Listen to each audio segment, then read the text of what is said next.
Hello everyone! Welcome to my kitchen. I'm here but not for cooking, just to talk a little bit with you because sometimes I think it's good, no?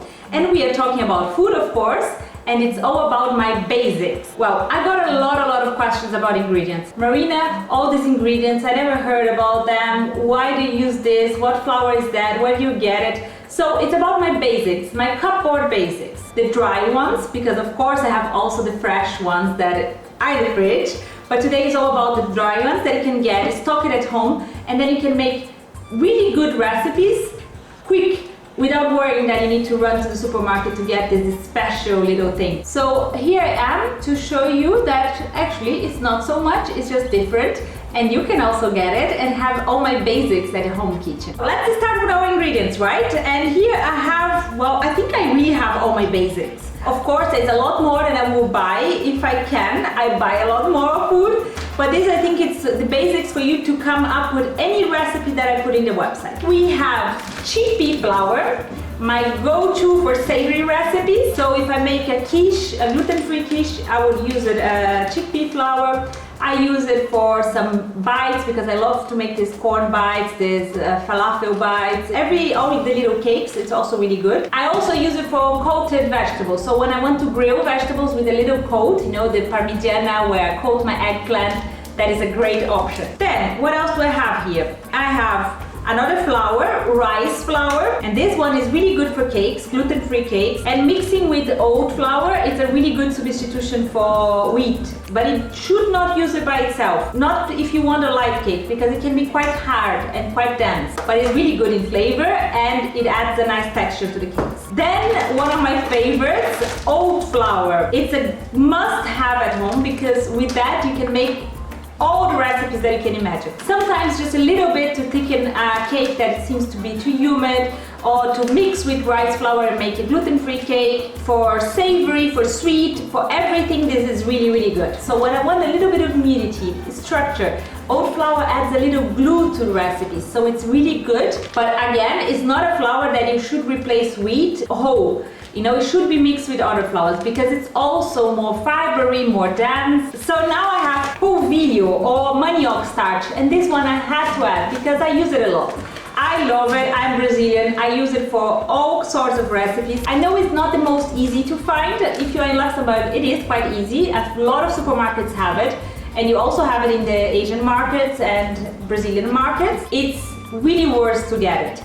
Is it mandatory? No, you can replace by cornstarch, but trust me, it adds a cheesy flavor, light texture. You can make amazing things with it. Gluten-free bread, cakes, creams, vegan cheeses. It's like every recipe that you could imagine. Promise you will not regret.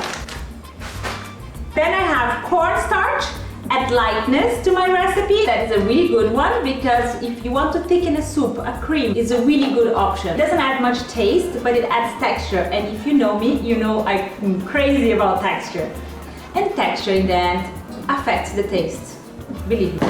What else do we have here? I have oats that I use for oatmeals, for cakes, for little improvised bites. I use for granola. By the way, there's a granola in the oven, and it's really a must-have. Another one, now I have sugar. And here is muscovado sugar, dark brown sugar, or not so dark, but yes, brown sugar. For me, it's my go-to sugar. I use white sugar, I have no problem with it. I use maple also. But brown sugar adds so much flavor to recipes, adds humidity also, so in many different recipes I love to have that, adds moist and yumminess. And many times it's important to mix brown and white sugar to get perfect texture, not to get it too humid, too dense cakes. But I have to tell you that it adds so much flavor, it's so good.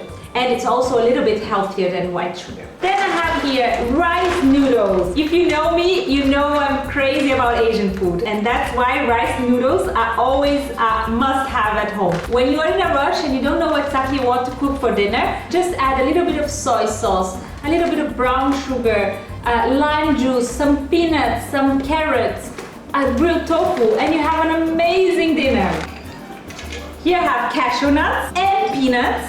Those are my favorite nuts, I have to say. I love hazelnuts, I love almonds, I love all kinds of nuts. But now, especially in summer, that I eat a lot of fresh Asian tropical dishes, these are my two go-to. So now I have grains. I have here black rice and I have barley. Is it necessary to be the two of them? Of course not. Sometimes I have basmati rice and quinoa, or millet and brown rice. It doesn't matter. I just say choose two sorts of grains at least for variety. Don't use always the same and then change from time to time. It's great. Then I have all sorts of beans, and then it's all about variety. It doesn't matter which ones. I have black-eyed peas, soybeans that I use for tempeh especially, and for tofu. I'm planning to make homemade tofu. Red lentils, these are my dry ones, and believe me, I have always more than that, but I change from time to time. So sometimes I buy white beans, black beans, kidney beans, brown lentils. It doesn't matter. Just choose variety, seasonal ones, what you're intending to cook, and always have beans in your cupboard. They make an amazing, wholesome meal. And then, because we were talking about beans, the king of the beans, the pulses, is chickpeas, I think. Everyone loves chickpeas. And I don't always use cans, but I like to have it always, because if you are not well planned, that can be quite convenient. Not even mentioning that here there is the aquafaba, that is really good for sweet recipes, meringues, egg substitutions, and it's easier when it comes from a can.